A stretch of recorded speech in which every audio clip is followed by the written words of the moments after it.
پہلی وحی آئی ہے اور حضور کے اوپر ایک دہشت کی کیفیت طاری تھی. عالم بشریت کا پہلا ہوا تھا معاملہ عالم ملکیت کے ساتھ. جبرائیل سے پہلی ملاقات غار حرا میں. اس کی طبیعت کے اوپر طبعاً جو ہے ایک دہشت تھی. آئے ہیں تو کانپ رہے تھے، پھر بخار چڑھ گیا ہے.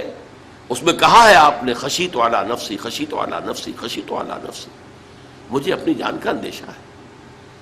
یہ کیا صورتحال ہے، یہ کیا ذمہ داری ہے جو مجھ پر آ گئی ہے. تو وہی تھی، وہی غمخوار بھی تھی، وہی ہمت بندھانے والی بھی تھی. وہی ہے جس نے پہلے تو یہ کہا اللہ آپ کو ضائع نہیں کرے گا، آپ فکر نہ کریں.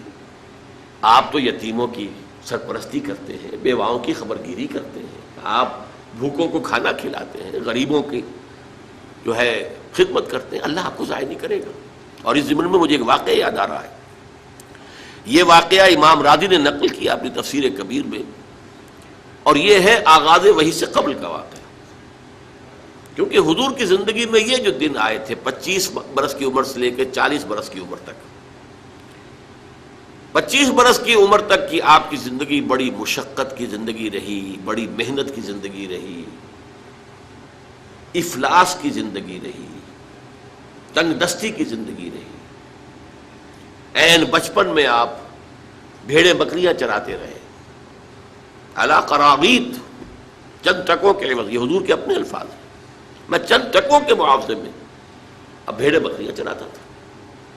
پھر آپ ذرا بڑے ہوئے، اس لیے کہ ابو طالب جو ہیں وہ بہت ہی مفلس انسان تھے. سرپرستی تو وہ کر رہے تھے، لیکن واقعہ یہ ہے کہ پرورش کی ہے محمد رسول اللہ نے خاندان ابو طالب کی، اپنی مزدوری سے، اپنی محنت سے، اپنی مشقت سے. پھر آپ نے تجارت کرنی شروع کی ملازمت کی شکل میں. تو یہ سخت دن تھے. وَوَجَدَكَ عَائِلًا فَأَغْنَىٰ، پایا اللہ نے آپ کو کہ آپ تنگ دست ہیں تو اللہ نے غنی کر دیا. غنی کس طور سے کیا؟ حضرت خدیجہ سے شادی ہوئی 25 برس کی عمر میں، جو عرب کی متمول ترین خاتون، ان کی اپنی فرمائش پر یہ شادی ہوئی، انتہائی محبت کرنے والی.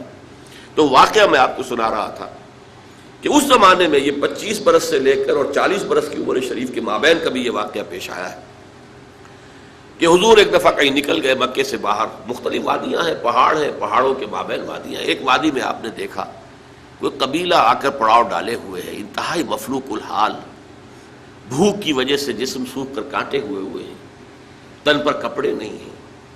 حالت دیکھ کر آپ آئے انتہائی ملول اور غمگین ہو کر، گھر میں آ کر چادر لے کر لیٹ گئے. اب پوچھا حضرت خدیجہ نے کیا ماجرا ہے، کیا معاملہ ہے؟ آپ نے فرمایا میں گیا تھا باہر فلاں وادی میں، میں نے یہ دیکھا فلاں گھاٹی میں ایک قبیلہ ہے، پڑاؤ ڈالے ہوئے ہے اور یہ حال ہے. حضرت خدیجہ اور فرمانے لگے کہ میرے پاس دولت نہیں ہے کہ میں ان کے لیے مدد کر سکوں. سرمایہ تو حضرت خدیجہ کا تھا نا، آپ کی اپنی ذاتی دولت تو نہیں تھی. اس پر حضرت خدیجہ نے فرمایا اچھا آپ جائیے اور بڑے بڑے قریش کے چند سرداروں کے نام لیے کہ ان کو بلا لائیے. حضور گئے، وہ سب آ گئے. اتنی دیر میں اتنا بڑا ڈھیر اشرفیوں کا حضرت خدیجہ نے لگا دیا کہ جب حضور آ کر بیٹھے تو اس کے پیچھے چھپ گئے. اور پھر کہا ان سرداران قریش سے مخاطب ہو کر آپ سب لوگ گواہ ہیں، میں نے یہ ساری دولت محمد کے حوالے کی صلی اللہ علیہ وسلم، وہ جیسے چاہیں اسے خرچ کریں. تو ایسی بیوی جس نے ساتھ دیا، حضرت خدیجہ جو صدیقۃ الکبریٰ ہیں، ان کے نام کے ساتھ کبریٰ اس لیے جمع ہوا ہے. صدیق اکبر، الصدیق الاکبر ہیں حضرت ابو بکر رضی اللہ تعالیٰ عنہ. الصدیقۃ الکبریٰ، جیسے حضرت مریم کے بارے میں آتا ہے قرآن میں کان امہ صدیقہ، تو اس امت کی الصدیقۃ الکبریٰ حضرت خدیجہ رضی اللہ تعالیٰ عنہا. تو یہ سب سے پہلے ایمان لانے والی بھی عورت ہے. یاد رکھو، مسئلہ سمجھو. کہتے ہیں نا سب سے پہلے ابو بکر ایمان لائے. اسی طرح ایک روایت میں ہے کہ سب سے پہلے حضرت علی ایمان لائے.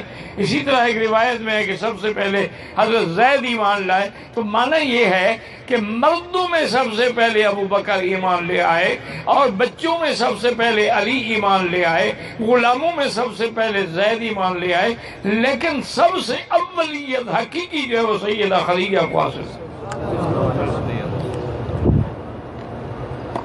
یعنی اسلام نے کتنی بڑی عظمت ہے کہ کہ میرے نبی کی نبوت کی پہلی گواہ بھی عورت ہے. جو کہتے ہیں اسلام میں عورت کی گواہی کا اعتبار نہیں، یہ جاہل لوگ ہیں. حضرت ام المومنین امی خدیجہ رضی اللہ تعالی عنہ کو یہ اعزاز ہے کہ نبی کریم صلی اللہ علیہ وسلم کی بیویوں میں سے ان کو پہلی بیوی ہونے کا شرف حاصل ہے.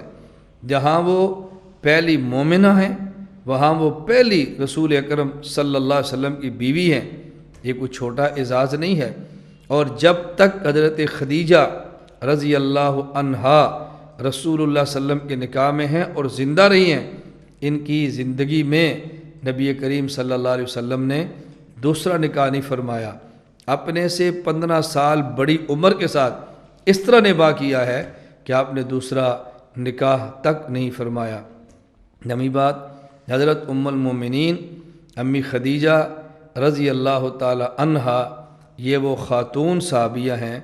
حضرت ام المومنین امی خدیجہ رضی اللہ تعالی عنہا ہم ایمان والوں کی وہ ماں عورت ہے کہ جس سے حضور اکرم صلی اللہ علیہ وسلم کی اولاد اور آگے اولاد چلی ہے.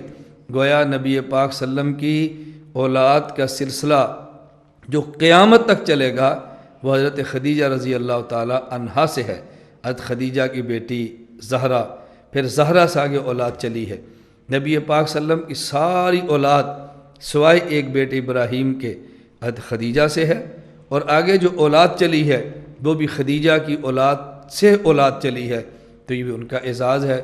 اور 10ویں بات، حضرت خدیجہ رضی اللہ تعالیٰ عنہ کو یہ بہت بڑا اعزاز حاصل ہے کہ حضور اکرم صلی اللہ علیہ وسلم نے اپنے مبارک ہاتھوں سے حضرت ام المومنین امی خدیجہ رضی اللہ تعالی عنہ کو جب وہ نبوت کے 11ویں سال فوت ہوئی ہیں تو ان کو قبر کے اندر اتارا ہے. اس سے بڑا اعزاز کیا ہو سکتا ہے کہ زندگی بھر کوئی خاتون نبوت کے رکاع میں رہی ہو، نبوت کے مکان میں رہی ہو، نبوت کے بستر پہ نبوت کے ساتھ آرام کیا ہو، اور آخری وقت جب قبر میں آرام گاہ کے لیے گئی ہوں تو اسی شوہر کے ہاتھوں، نبوت کے ہاتھوں وہ قبر کے اندر اتریں.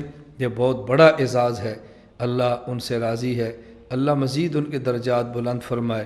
قربانیاں اللہ نے قبول فرمائی ہیں، اللہ اس پہ مزید ان کو انعامات جنت. کیسے قدر کی؟ حضرت عائشہ فرماتی ہیں کہ حضور صلی اللہ علیہ وسلم گھر میں داخل ہوں تو خدیجہ کا ذکر، گھر سے باہر نکلیں تو خدیجہ کا ذکر، بیٹھیں تو خدیجہ کا ذکر، اٹھیں تو خدیجہ کا ذکر. تو سوق نے تھوڑی سی طبیعت میں اثر آئی جاتا ہے، کہنے لگی ہم تھوڑی کو، میں نے ایک دفعہ کہہ دیا رسول اللہ وہ بوڑھی خاتون آپ کے دل و دماغ سے نکلتی نہیں. انتقال ہو چکا تھا خدیجہ کا، عائشہ کی شادی تو خدیجہ کی بہت بعد ہوئی ہے.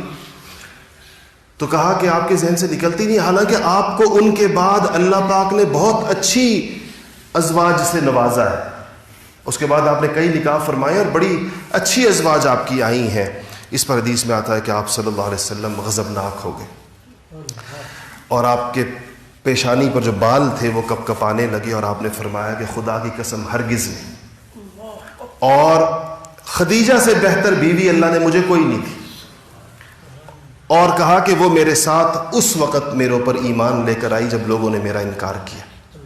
اس نے اس وقت اپنے مال سے میری دلجوئی کی جب لوگوں نے مجھے محروم کرنے کی کوشش کی، اور اللہ جل شانہ نے اس کے پیٹ سے مجھے ساری اولاد دی.